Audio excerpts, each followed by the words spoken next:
درود بی‌پایان به ایران، درود بی‌پایان به همه شما دوستان عزیزی که بیننده این برنامه هستین. در خدمت پدر هومر گرامی هستم با 76مین برنامه از مجموعه شاهنامه با هومر آبرامیان و 32مین قسمت از داستان سیاوش که قسمت آخر هست. میریم به سراغ پدر هومر. میشه پدر هومر تا ادامه داستان از زبان ایشون بشنویم. هومر جان درود بر شما.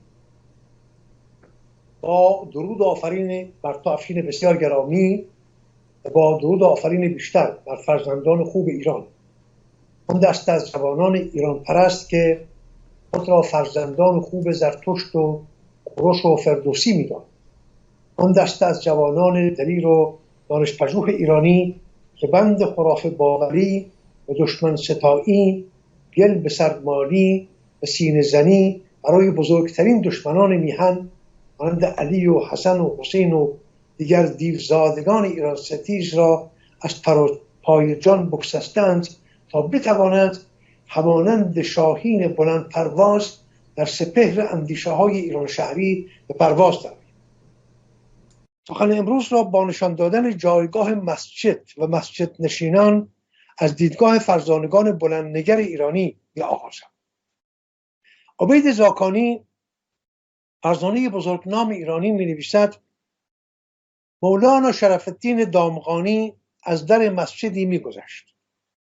خادم مسجد سگی را در پارچه‌ای پیچیده بود و میزد. مولانا در بگشود. سگ بگریخت. خادم مسجد به مولانا عتاب کرد. مولانا گفت: ای یار، سگ را معذور بدار که عقل ندارد. ما را که عقل داریم هرگز در مسجد دیده ای؟ عبید زاکانی با این گفتاورد شیرین میخواهد بگوید که مسجد جای سگان و گاوان و الاغان و گوسفندان است، نه جای مردم خردمند. برگردیم به شاهنامه. در نشست پیشین تا بدانجا خواندیم که پیلسم برادر کوچک پیران کوشید تا افراسیاب را از کشتن سیاوش باز دارد، ولی گرسیوز و یارانش بیدرنگ به نکوهش افراسیاب برخاستند که چرا گوش به یاوه پردازی های این جوان خامپندار سپرده است. بدیشان چنین پاسخ آورد شاه که از او من به دیده ندیدم گناه، ولی چون به گفت ستاره شمر به فرجام از او سختی آید به سر، وریدون که خونش بریزم به کین، یکی گرد خیزد به توران زمین، که خورشید از آن گرد تیره شود، هوشیوار از آن روز خیره شود. به توران گزند مرا آمده است، غم و رنج و بند مرا آمده است. رها کردنش بدتر از کشتن است، همان کشتنش رنج و درد من است. خردمند و هم مردم بدگمان، نداند کسی راز چرخ روان. تا اینجا را خوانده بودیم. اکنون میپردازیم به دنباله داستان. فرنگیس بشنود، رخ را بخست، میان را به زنار خونین ببست. زنار در ادبسار پارسی به چمهای گوناگون به کار رفته است. نخست ریسمانی به ستبری انگشت و بافته شده با تارهای ابریشمی که بزرگان مانند فرنگیس و برخی پادشاهان بر کمر می‌بستند. این را میگویند زنار. دوم، بندی که زرتشتیان با 72 تار نخ تابیده شده از پشم 72 گوسفند سپید به نشان 72 فرزگرد یسنا و در 6 رشته به نشان 6 کهنبار یا 6 گامه آفرینش و هر رشته با 12 نخ به نشان 12 ماه می بافند و همروزه 3 بار بامداد و نیمروز به شامگاه به نشان اندیشه و گفتار و کردار نیک دور کمر می بندند. هنوز هم زرتشتیان این کار را می کنند. سوم، خطی که از می سرخ بر پیاله یا بر جام جای می ماند. اون را هم می گویند زنار. چهارم، بند سیاه رنگی که کشیشان و دینکاران مسیحی بر کمر می‌بندد. در اینجا آماج از زنار همان بند ابریشمی است که بزرگان بر کمر می‌بستند. در اینجا آن بند ابریشمی که نشان بزرگی بود بر کمر فرنگیست آغشته به خون است، خونی که خود بر تن خود زخم زده است. پیاده بیامد به نزدیک شاه، به خون رنگ داده در رخسار ماه. به پیش پدر شد پر از درد و باک، خروشان به سر بر همی ریخت خاک. بدو گفت که ای پر هنر شهریار، چرا کرد خواهی مرا خاکسار؟ دلت را چرا بستی اندر فریب، همی از بلندی نبینی نشیب؟ سر تاجداری مبر بی گناه، که نپسندد این داور هور و ماه. داور در اینجا برنامه‌ای است برای خداوند جان و خرد، آنکه سامان و هنجار هستی را پدید آورد و چرخه هستی را بر بنیاد این سامان پی گذاشت. سیاوش که بگذاشت ایران زمین، همی از جهان بر تو کرد آفرین. بیازرد از بهر تو شاه را، یعنی پدرش را، چنان افسر و تخت و آن گاه را. بیامد تو را کرد پشت و پناه، تو رو پشت و پناه خود کرد. کنون زو چه دیدی که بردت زرا؟ کسی که با تاج بر تخت ماند بسی. مکن بی گنه بر تن من ستم، که گیتی سپنج است پر باد و دم.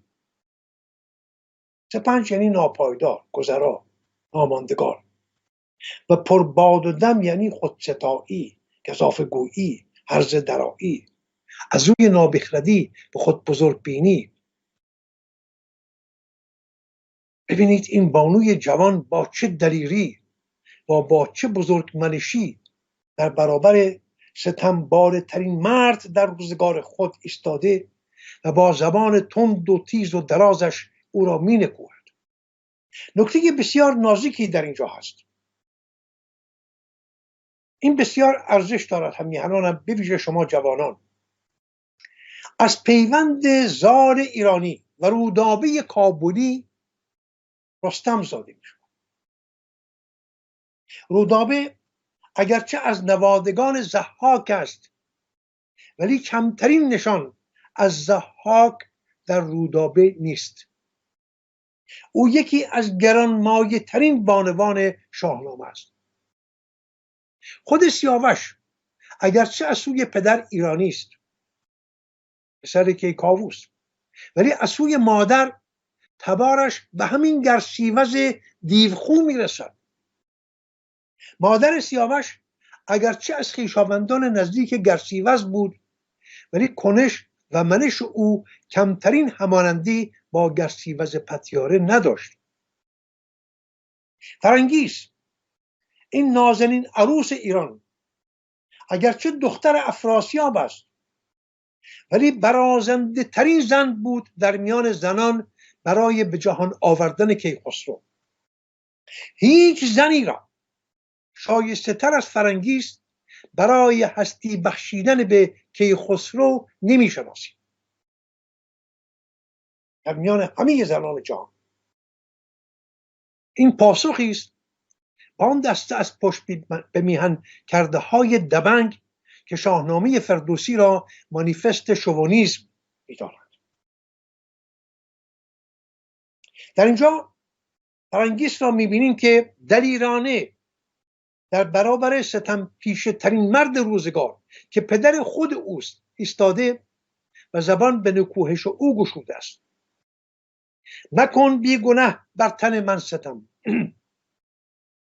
که گیتی سپنج است پر باد و دم. نکته بسیار شایان درنگیدن است. میگوید مکن بی گنه بر تن من ستم، انگاری که تن پاکیزه سیاوش تن پاکیزه خود اوست.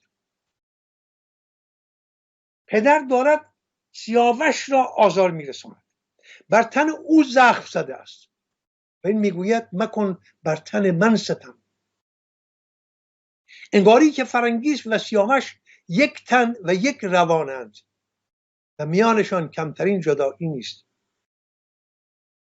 مکن بی گنه بر تن من ستم، که گیتی سپنج است بر باد و دم. یکی را به چاه افکند با کلاه، یکی بی کله در نشیند به گاه. کله در اینجا یعنی تاج پادشاهی. دست زورآور روزگار بسیاری از تاجداران را بر زمین میزند و فرودستان را بر جای آنها فراز می نشاند.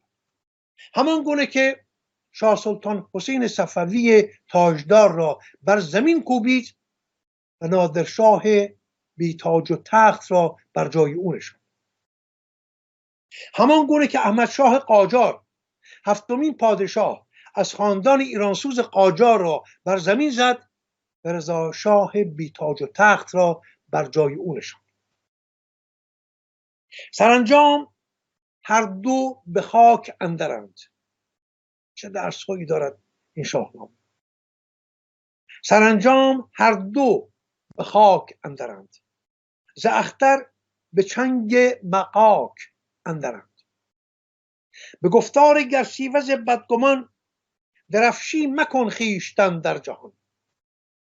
درفشی مکن یعنی خودت را به بدی بر زبانها میفکن، خودت را بدنام و بدآوازه مکن، که تا زنده ای بر تو نفرین بود، چو مردی همان دوزخ این بود. ببینید گستاخی این دختر جوان، این نازنین بانوی عروس ایران در برابر ستمباره ترین مرد روزگار خود که پدر خود اوست، با چه گستاخی. که تا زنده ای بر تو نفرین بود، چو مردی همان دوزخ این بود.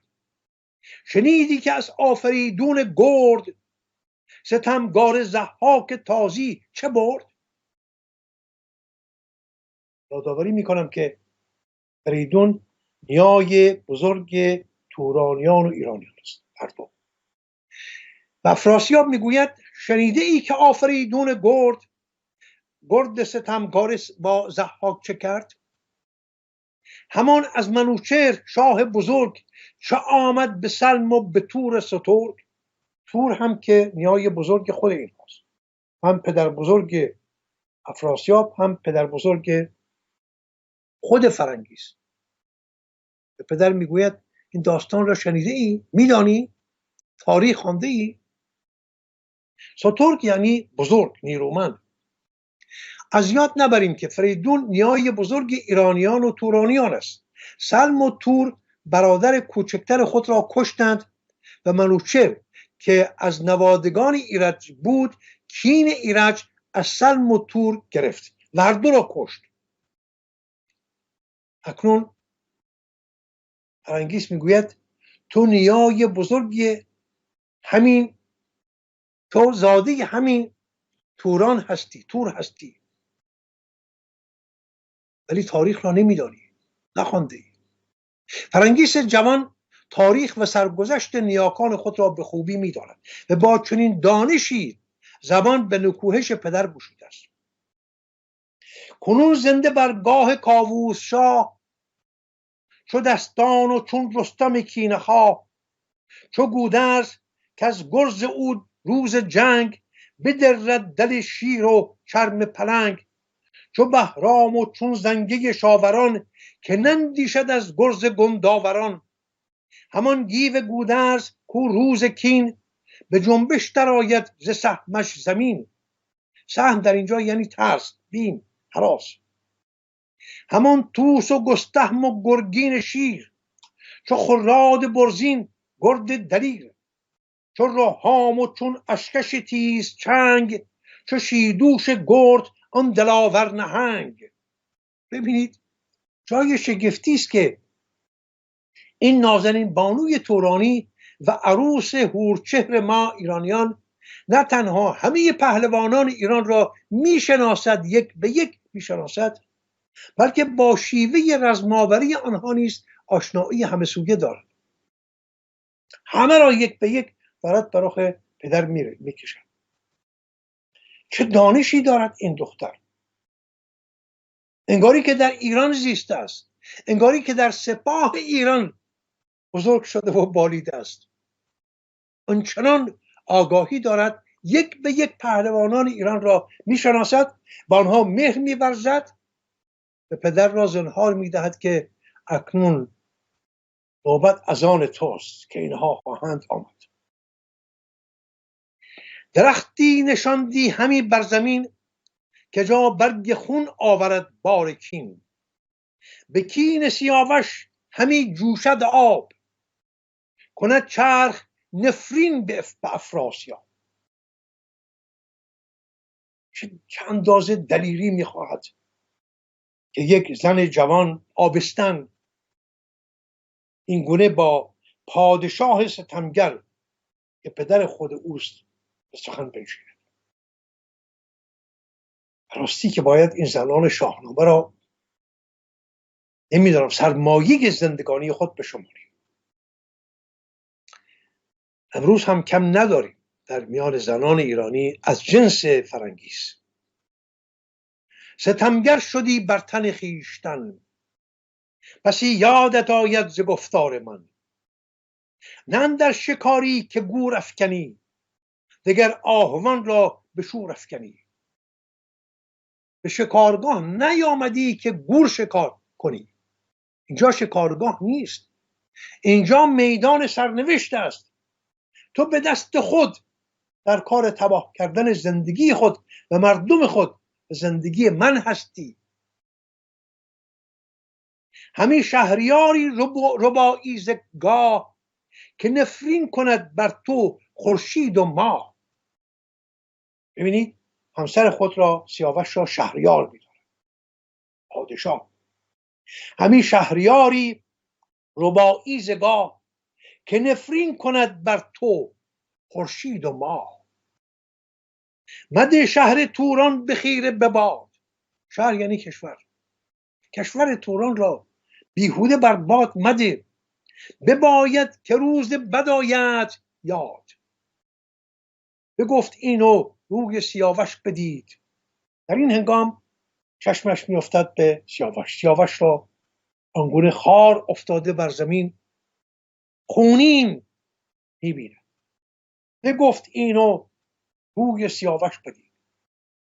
درخ را بکند و فغان برکشید، که شاها دلیرا گوا سرورا، سرافرازشی را و گنداورا. ببینید رفتار این بانوی جوان را با پدر خیش که شاه توران زمین است و با همسر خود که با تنی آغشته به خون در آستانه مرگ. به ایران برو بوم بگذاشتی، سپهدار را باب پنداشتی. گمان بردی او پدر توست. کنون دست بسته پیاده کشان، کجا افسر و گاه گردن کشان. کجا آن همه پیمان و سوگند شاه، که لرزه شد مهر و کیوان و ماه.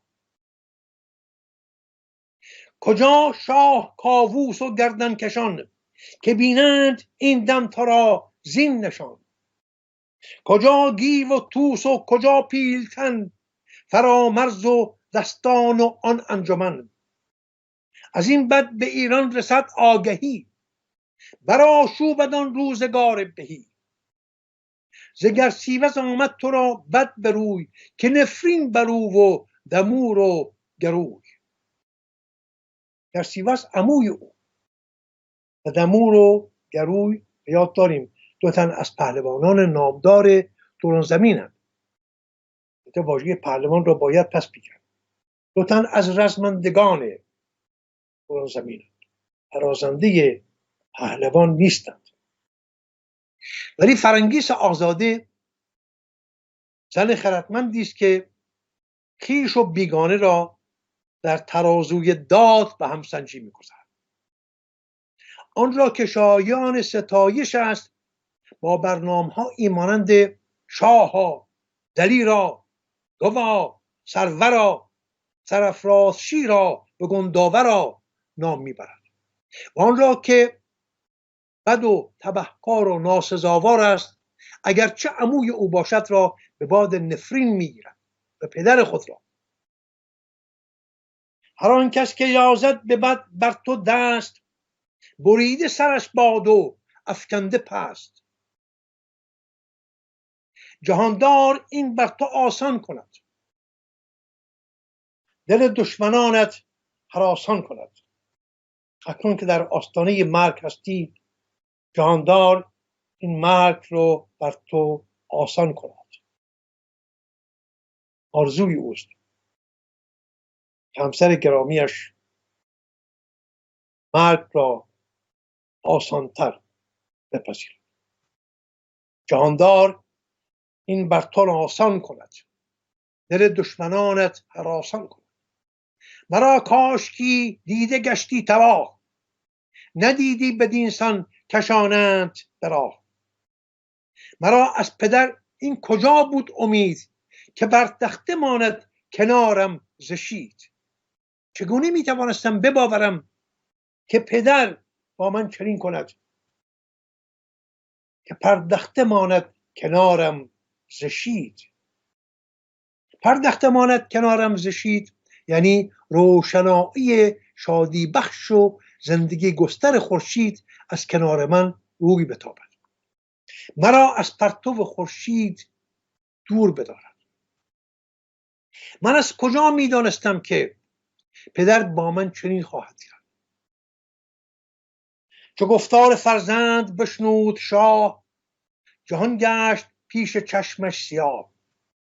دل شاه توران به دوبر بسوخت، همی خیره چشم خرد را بدوخت. بدو گفت برگرد و ایدر مپای، برو اینجا نمان. چه دانی که از این بد مرا چیست رای؟ به کاخ بلندش یکی خانه بود، فرنگیز زان خانه بیگانه بود. خانه‌ای داشت افراسیاب که فرنگیز هرگز آن خانه را ندیده، از بودن چنین خانه‌ای آگاهی نداشت. بفرمود تا روزبانان کشان، بر او را کشیدند چون بیهوشان. دشخیمان خود فرمان داد که دخترش را فرنگیس را کشان کشان ببرند در آن خانه، در آنجا به بندش کشند. در آن تیرگیش اندر انداختند، در آن خانه در جای تاریکی او را به بند کشیدند. در خانه را بند برساختند. نگه کرد گرسیوز اندر گروی، گروی ستمگر نپیچید روی. بیامد به پیش سیاوش رسید، جوانمردی و شرم شد ناپدید. ببینید جوانمردی و شرم دو گوهر همزادند و گرسیوز فرزمندگانی زیر فرمانش بی بهره از جوانمردی و شرم. بزد دست و ریش شهنشه گرفت. در اینجا برنامه شهنشه را به کار میبرد برای سیاوش. بزد دست و ریش شهنشه گرفت، به خواری کشیدش به خاک ای شگفت. سیاوش بنالید بر کردگار، که ای برتر از گردش روزگار. اینجا آرزوی خود را با هستی بخش در میان میگذارد. در واپسین دم زندگی با ناله که ای برتر از گردش روزگار. یکی شاه پیدا کن از تخم من، چو خورشید تابنده بر انجمن. یکی شاه پیدا کن از تخم من یعنی فرزندی از خاندان من پدید آور که خورشیدوار بر دو ملت ایران و توران بدرخشد و داد ستم دیدگان از ستمگران سیه دل بستاند. که خواهد از این دشمنان کین من، کند در جهان تازه آیین من. آیین من یعنی آیین جوانمردی، مرادی، آیین پیمانداری و مهرگستری، آیین نوسازی و پیشبرد جهان به سوی بهترین ارزش‌ها. هنرها و مردی به جای آورد، یعنی آن فرزند من هنرها و مردی به جای آورد، جهان را سراسر به پای آورد. به پای آورد یعنی بپیماید، در یک جا نماند بلکه جهان گستر شود. همین شد پشت او پیلسم، دو دیده پر از خون و دل پر ز غم. سیاوش بدو گفت پدرود باش، جهان تار و تو جاودان پود باش. یعنی در پهنه روزگار به خوبی نامور و پر آوازه باشی و بمانی، نامت همیشه به نیکویی برده شود. پیلسم را گفته بودم که برادر کوچک پیران است. فردوسی بارها این دو واژه تار و پود را برای چنین پیوندهایی به کار برده است و بسیار زیباست. درودی ز من سوی پیران رسان، به پیلسم میگوید در واپسین دم زندگی ببینید به هیچ کینه ای، با چه مهری بهترین ها را برای پیلسم آرزو میکند همراه با بدرود. سپس میگوید درودی ز من سوی پیران رسان، بگویش که گیتی دگر شد بسان. همه ارزش های نیک و بد دگرگونه شدن، شایست در جای ناشایست و ناشایست در جای شایست نشست. به پیران نه زین گونه بودم امید، همی پند او باد شد من چو بید. مرا گفته بود که با 100,000 زرهدار و برگستوان ور سوار. برگستوان ور سوار یعنی جنگاور سوار بر اسب با پوشش زرهی. چو برگردد روز یار توام، چو برگرددت روز یار توام، به گاه چرا مرغزار توام. کنون پیش گرسیوز ایدر دمان، پیاده چنین خوار و تیره روان. نبینم همی یار با من کسی، که بخروشدی زار بر من کسی. چو از شهر و لشکر اندر گذشت، کشانش ببردند بسته به دشت. ز گرسیوز آن خنجر آبگون، گروی زره بستد از بحر خون. گروی میآید به نزد گرسیوز و خنجر آبگون او را، یعنی آب دیده او را که به زهر آلوده بود می‌ستاند.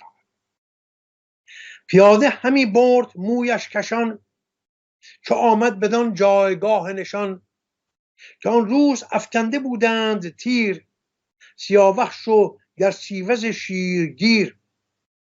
در جایی که در میدانی که آن نشانه گذاشته بودند. این نشانه همان است که در یک بازی دوستانه در میدان بازی چوگان گذاشته شد و در آن بازی سیاوش هنرنمایی ها کرد و گروی زره همان است که در یک بازی دوستانه سیاوش او را از اسب برگرفت و مانند مرغی او را در زیر بغل نزد گرسیوز برد. اکنون آمده است برای کینستانی. چو پیش نشانه فراز آمدوی، گروی زره آن بد زشت خوی. بیفکند پیل ژیان را به خاک.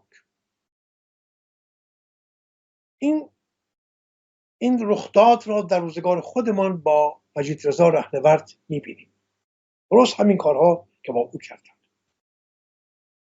بیفکند پیل ژیان را به خاک، نه شرم آمدش زان سپهبد نه باک. سرش را ببرید یک سر ز تن، تنش کرکسان را بپوشید کفن. بباید که خون سیاوش زمین، نبوید نروید گیا روز کین. برای اینکه خونش بر زمین نریزد تا مبادا گیاهی از خون او بروید.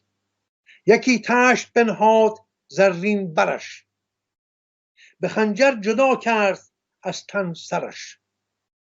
به جایی که فرموده بود تشت خون، گروی زره برد و کردش نگون. همانگه که خون اندر آمد به خاک، دل خاک هم در زمان گشت چاک. گیاهی برآمد همانگه ز خون، بدانجا که آن تشت شد سرنگون. هماندم گیاهی از آن خون برست، جز ایزد که داند که آن چون برست. در زمینی که هرگز بار و بر نمیداد، همین که تشت خون را در آنجا سرنگون کردند، بیدم بیدرنگ این درخت از اونجا درختی رو بید. چگونه؟ فردوسی میگوید نمیدانم، جز ایزد که داند که آن چون برست. چگونه رست نمیدانم. ایرانیان از دیرباز به این گونه شگفت‌کاری های سپهر باور داشتند. ما را نشاید که امروزه نیاکان فرمندمان را به داوری بنشینیم که چرا به این گونه فرجودها یا معجزات باور داشتند. این در خور ما نیست، برازنده ما نیست که پیشینیان را این گونه به داوری بنشینیم. چه بسا که باورداشت به همین گونه فرجودها یا معجزه ها آنها را در برابر پیشامدهای بدهنجار و گذرگاه های سخت گذر یاری رسانده است. کار ما همیهنانم خردگیری از اندیشه و گفتار و کردار نیاکان نیست. کار ما آموختن از کردارهای پیشبرنده و یا لغزش‌های زیانبار آنهاست. فردوسی خود یکی از همین باورمندان به فرجودهای سپهری است، شگفت‌کاری‌های سپهر، و در همین جا باورداشت خود را به ما نشان می‌دهد. میگوید گیا را دهم من کنونت نشان. آقای هومر باور نمی‌کنی؟ فردوسی میگوید من همکنون گیاه را نشانت میدم. گیا را دهم من همکنونت نشان، که خوانی همی خون اسیاوشان. همون درختی که اکنون هم هست، درستی هست، درختی به نام خون سیاوشان یا خون اسیاوشان. این نام درختی است بالا بلند که تنه آن استوانه‌ای و مانند تنه نخل است. برگ‌های آن کم و بیش میتوانیم گفت سوزنی و برچه‌های فراوان و نقطی است. این درخت را از این رو خون سیاوشان نام دادند که شیره سرخ رنگی از آن میتابد. اگر کاردی بر تنه درخت بکشی یا تیغ بزنی، یک شیره سرخ رنگ از آن میتابد. این شیره در کار داروسازی به کار میرود. ولی شگفت این که این درخت هرگز در ایران دیده نشده است. با اینکه ما در ایران کویر داریم، کوهستان داریم، دشت داریم، دره داریم، ولی این درخت در ایران دیده نشده است. هنوز هم هست ولی بیشتر در آبخست‌های یمن دیده می شود. در ایران تاکنون دیده نشده است. ولی این درخت هست، درخت خون سیاوشان. خود فردوسی را باور میکنه که همین که این خون، تشت خون بر زمین ریخته شد، از جای این خون بیدرنگ آن درخت خون سیاوشان رویید و بالید. چرا؟ که جاودانه بر روی زمین بماند. چو از سروبن دور گشت آفتاب، سر شهریار اندر آمد به خواب. چه خوابی که چندین زمان برگذشت، نه جنبید هرگز نه بیدار گشت. خواب همیشگی. بدین گونه چراغ زندگانی این جوانمرد ایرانی خاموش شد.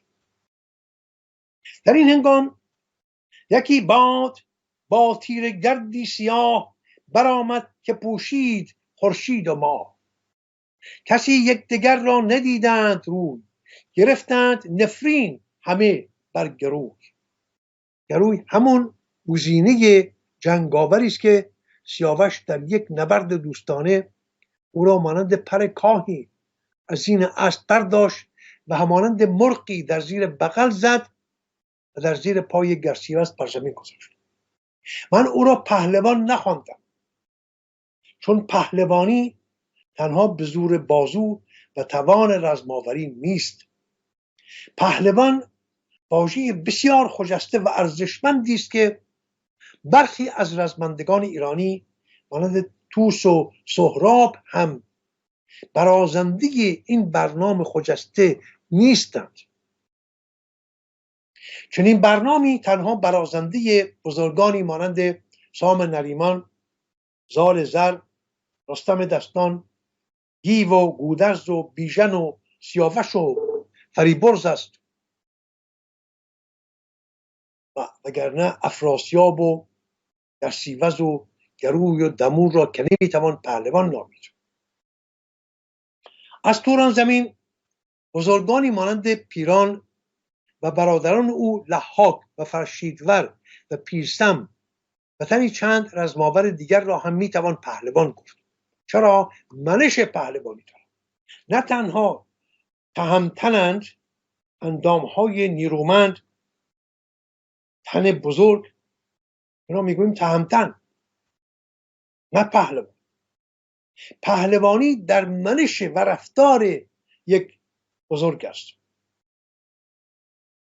در رفتار همینجا فرنگیس را میتوانیم یک پهلوان بانو به شمار بیاوریم. پهلوان است، منش او، رفتار پهلوانان است. چو از شاه شد تخت شاهی تهی، نه خورشید بادا نه سرو سهی. چپ و راست هر سو بتابم همی. این سخن خود فردوسی است. فردوسی اینجا پا به میدان میگذارد، میگوید چو از شاه شد تخت شاهی تهی، نه خورشید بادا نه سرو سهی. چپ و راست هر سو بتابم همی، سر و پای گیتی نیابم همی. یکی بد کند نیک پیش آیدش، جهان بنده و بخت خویش آیدش. یکی جز به نیکی جهان نسپرد، همی از نژندی فرو پژمرد. مدار ایچ تیمار با او به هم، به گیتی مکن جان و دل را دژم. که ناپایدار است و ناسازگار، چون این بود تا بود این روزگار. یکی دان از او هرچه آید همی، چو جاوید با تو نپاید همی. ز کاخ سیاوش برآمد خروش، جهانی ز گرسیوز آمد به جوش. ز سر ماهرویان موی کردند باز، فرنگیس مشکین کمند دراز. برید و میان را به گیسو ببست، به ناخن گل ارغوان را بخست. بخست یعنی زخم زد، زخمی کرد. به یاد دارید که در جنبش زن زندگی آزادی بسیاری از زنان ایرانی و گاه برخی از زنان انیرانی بخشی از گیسوان خود را بریدند. این گیسبری از این پهلوان زن تورانی و نازنین عروس ایرانی در جهان به یادگار ماند، با چند دگرگونی در برون مایه و درون مایه. در جنبش زن زندگی آزادی زنان دسته کوچکی از موهای خود را بریدند، ولی فرنگیس یا فریگیس موهای بسیار بلندی داشت. این بلندی مو در هر دو ریختار نام او پیداست. فرنگیس گیسوان خود را از بیخ برید و از آن موهای پرپشت خود ریسمانی بساخت و به جای آن زنار ابریشمی که نشان شکوه و بزرگی بود بر کمر ببست. یاد دارید که پیشتر یک زنار ابریشمی دور تا دور کمر میبست و نشان بزرگی. اکنون آن را کنار انداخت، گیسوان خود را از بیخ برید و از این گیسوان خود بندی ساخت و بر کمر خود ببست. و به یاد داشته باشیم که در این زمان فرنگیس آبستن بود چند ماهه و کیخسرو را در زهدان خود می‌پروراند. پس کمر باریکی نداشت، کمر باریک نبود، ولی موهایش آنچنان بلند بودند که دور تا دور کمرش را فرا گرفتند. توانست کمربندی بسازد از موهای بلند. این گیسو بر کمر بستن نشان دهنده آهنگ استوار او برای رزمی آشتی ناپذیر با پدر و عموی زشتکار خود بر از مندگان سپاه توران بود.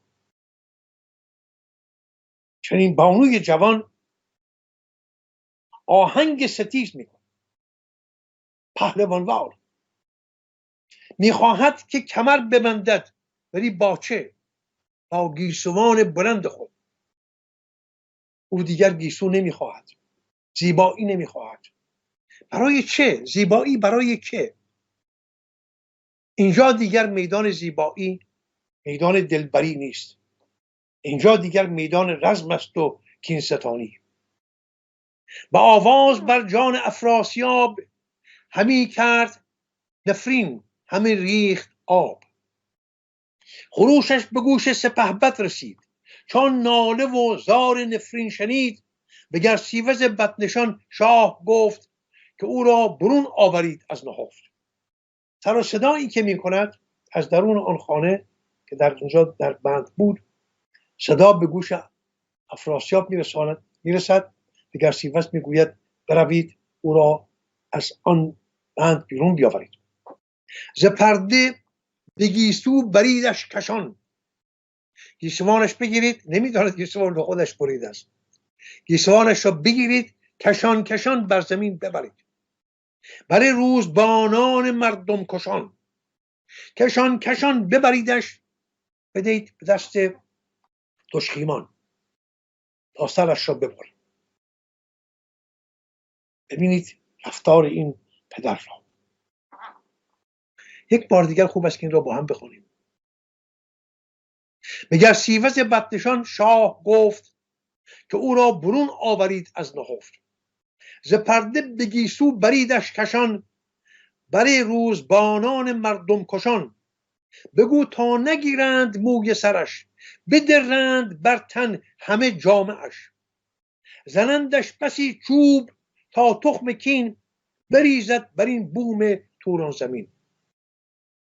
نخواهم ز بیخ سیاوش درخت، نه شاخ و نه برگ و نه تاج و نه تخت. بیچاره هنوز نمیداند که فرنگیس خودش موهای بلندش را از بیخ بریده و آماده کینستانی است. میفرماید او را به گیسوان بگیرند، کشان کشان بر روی زمین بکشند و آنچنان به تازیانه ببندند و بزنند تا بچه‌اش را بیندازند. افراسیاب به راستی از کیخسرو زاده نشده میترسد، چرا که شک ندارد فرزندی که از سیاوش زاده شود چین پدر از او خواهد ستاند.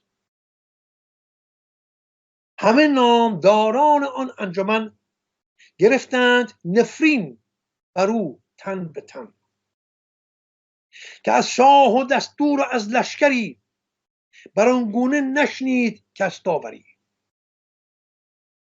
ببینید نیکی و بدی در همه جا به هم آمیخته است. چون این نیست که هر که در ایران زاده شد خوب است و هر که در توران یا دیگر سرزمین ها زاده شد بد است. این نگاه فرهنگ ایران است به مردم. در اینجا میبینیم که بسیاری از سپاهیان توران پادشاه خود را به باد نفرین میگیرند و از نابکاری های او به دادار پناه میبرند. درست همان گونه که امروز فغان مردم ایران از بیداد فرمانروایان ستمپیشه و نابخرد خود جهان را فرا گرفته است، آسمان را فرا گرفته است.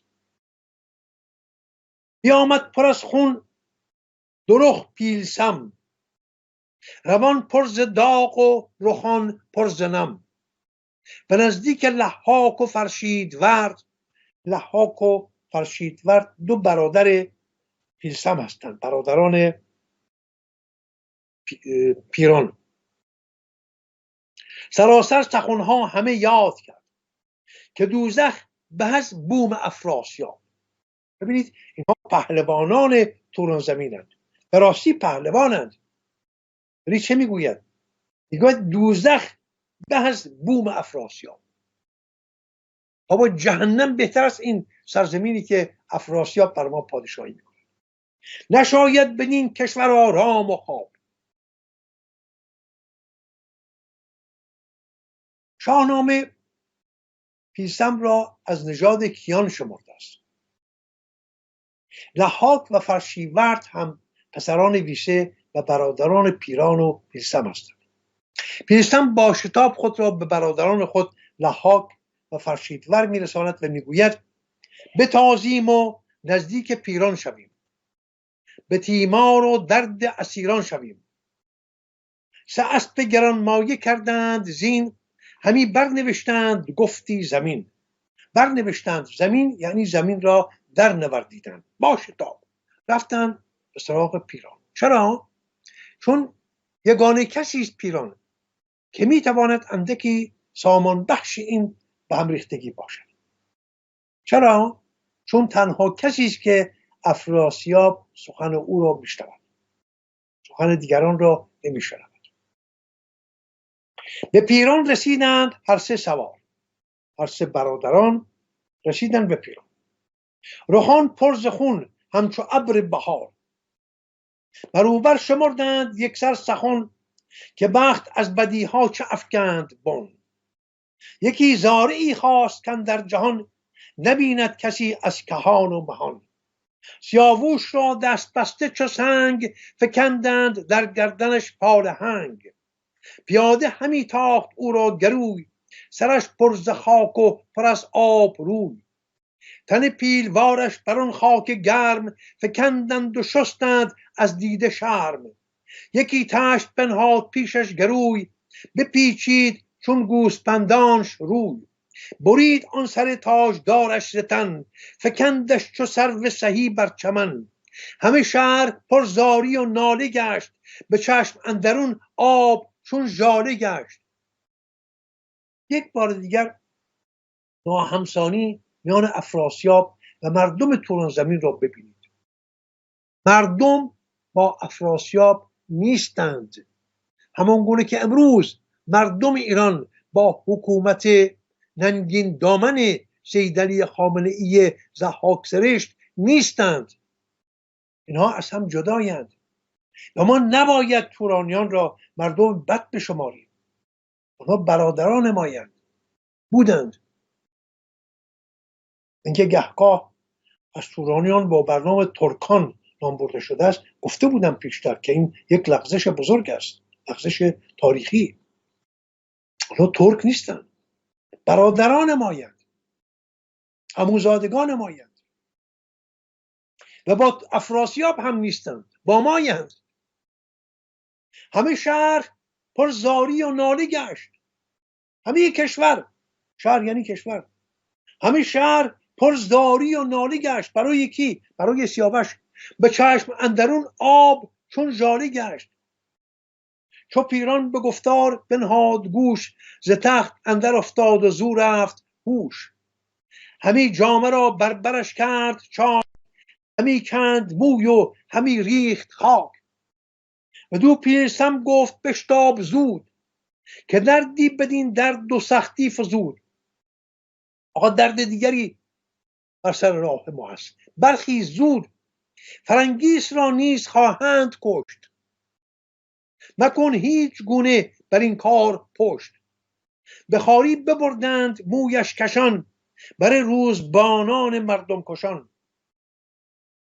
چو بشنید پیران چنین گفتگوی، خروشان و جوشان برآمد به کوی. ز آخورد بیاورد پس پهلوان، 10 اسب سوار آزموده جوان. خود و گرد رویین و فرشیدورد، برآورد زان راه ناگاه گرد. به 2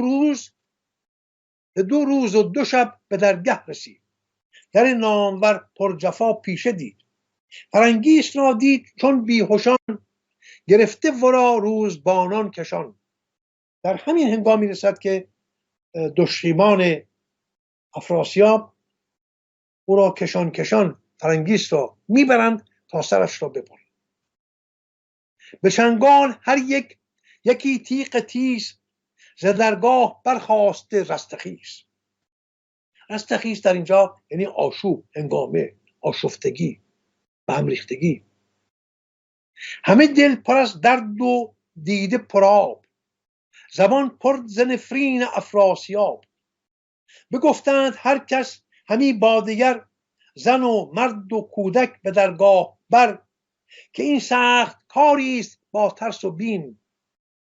فرنگیس را گر زند بر دو نیم، ز تندی شود پادشاهی تباه. اگر این ناجوان مرد فرنگیس را بکشد، بیدرنگ پوران زمین تباه خواهد شد. مرو را نخواند کسی نیست شاه، دیگر برازنده نام پادشاهی نیست افراسیاب. کسی نباید او را شاه بخواند. پادشاه تندخو و ناشکیب و نابخرد کشور را برباد می‌دهد، همان گونه که محمد خوارزمشاه با نابخردی ها و زشتکاری های خود زمینه یورش مغولان به ایران را فراهم ساخت. همان گونه که شکستری شاه قاجار که به ناروا او را فتح علی شاه نام دادند، با پیروی دبنگانه از آخوندهای ایرانسوز به جنگ با روسیه رفت و در کوتاه زمانی باور نکردنی بخش‌های بسیار فراخ‌دامنی از ایران را برابر 2 پیمان نامه ترکمنچای و گلستان به روس‌ها واگذاشت. این فرایند کار پادشاهان بدکار است. هر پادشاهی پادشاه نیست. همانگاه پیران بیامد چو باد، کسی کش خرد بود دلش گشت شاد. همه خردمندان توران زمین با دیدن پیران دلشاد شدند که او نخواهد گذاشت، پروانه نخواهد داد که فرنگیس به دست دشخیمان پدر کشته شود. چو چشم گرامی به پیران رسید، شد از آب دیده رخش ناپدید. گرامی در اینجا برنامی است برای فرنگیس، او را گرامی می‌دارد. بدو گفت با من چه بد ساختی، چرا زنده در آتش انداختی. یعنی می‌کند نزد پیران که میتوانم گفت به گونه پدر خود اوست، از دیدگاه مهر، پیوند پدر فرزندی، بهتر است که پیران را پدر او بدانیم. ز اسب اندر افتاد پیران به خواب. همین که گله فرنگیس را میشود که با من چه کردی، بر خواب میافتد. همه جامعه پهلوی کرده چاک. جامعه پهلوی در اینجا همان پهلوانی است، نه زبان پهلوی. ببوسید پای و سر او به مهر، دست و پا و سرش را بوسه باران می‌کند. روانش پر آتش پر از آب چهر، همی گفت این کارها نقص نیست. بد است این که سالار را مغز نیست. نه بس سرو سهی را فکند، که بر شاخ گل نیز سازد گزند. نقص نیست یعنی خوب و پسندیده نیست. آماج از سالار خود افراسیاب است که در کله او مغز نیست و همه کارش از یکدیگر بدتر است. و آماج از شاخ گل فرنگیس است و کودکی که در زهدان اوست. بفرمود تا روزبانان در، زمانی ز فرمان بتابند سر. در یعنی دربار و بتابند سر یعنی روا داشتن فرمان خودداری کنند. بیامد دمان پیش افراسیاب، دل از درد خسته دو دیده پرآب. بدو گفت شاها انوشه بدی، همیشه ز تو دور دست بدی. زندگانیت جاوید باد. چه آمد ز بد بر تو ای نیک خوی، که آوردت این روز بد را بروی. چرا بر دلت چیره شد خیره دیو، ببرد از دلت شرم کیهان خدیو. بکشتی سیاوخش را بی گناه، به خاک اندر انداختی نام و جاه. به ایران رسد زین بدی آگهی، برآشوبد این روزگار بهی. بسی پهلوانان کز ایران زمین، که با لشکر آیند پر درد و کین. جهان آرمیده ز دست بدی، شده آشکارا ره ایزدی. این نمونه درخشان دیگری است از همخونی و همتباری و همکیشی ایرانیان و تورانیان. هر دو به یک دستگاه یزدان پرستی باور دارند. هر دو به دستگاه دیوان و ایزدان باور دارند.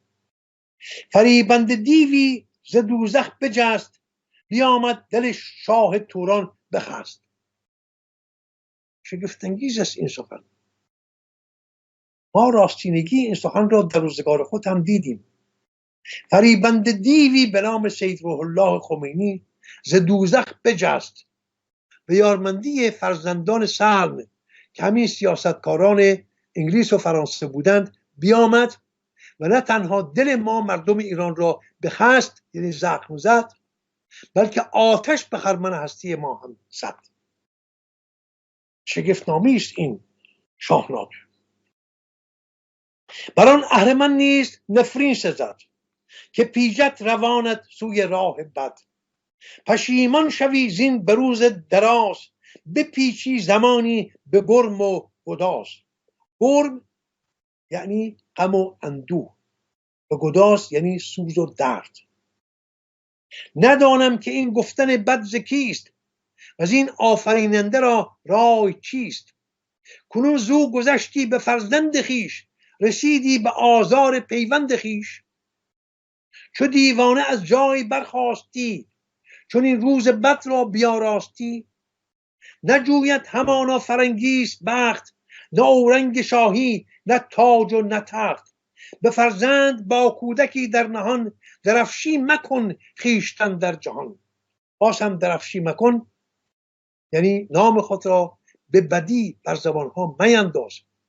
این بالاترین گامه ناجوانمردی است که داماد بیگناه خود را کشتی، اکنون میخواهی دختر خودت را هم بکشی. که تا زنده ای بر تو نفرین بود، پس از زندگی دوزخ این بود. اگر شاه روشن کند جان من، فرستد ورا سوی ایوان من. آقا جان مرا روشن کن، دست از این تبهکاری ها بردار، فرنگیس را بفرست به خانه من. ولیدون که اندیشه زین کودک است، اگر بیم تو، ترس تو از این کودک است که در زهدان اوست، همانا که این درد و رنج اندک است. بمان تا جدا گردد از کالبد، به پیش تو آرم و دو ساز بد. اگر نگران این بچه زاده نشده هستیم که کید پدر از تو بستاند، همین که زاده شد من او را به نزد تو خواهم آورد تا هر چه میخواهی با او بکن، ولی دست به خون دخترت میالای. بدو گفت زینسان که گفتی بساز، مرا کردی از خون او بینیاز. پذیرفت، چون همیشه پذیرنده سخن پیران بود است. اینجا هم پذیرفت. بسیار بردار برو. سپهدار پیران بدان شاد گشت، از اندیشه و درد آزاد گشت. بیامد به درگاه و او را ببرد، بسی زشت بر روزبانان شمرد. بیازار بردش به شهر ختن، خروشان همه در گه و انجمن. چو آمد به ایوان به گلشهر گفت، گلشهر را به یاد دارید نام همسر پیران است. به گلشهر گفت که این خوب رخ را بباید نهفت، بدان تا از او شاه گردد جدا. ببینید نگهش می‌داریم تا زمانی که شاه از او گردد جدا.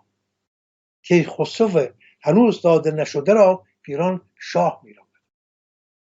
پس آنگه بسازم یکی کیمیا. کیمیا در اینجا یعنی چاره. پس از اینکه این شاه، این کودک زاده شد، از مادر جدا شد، آنگاه چاره‌ای خواهم اندیشید.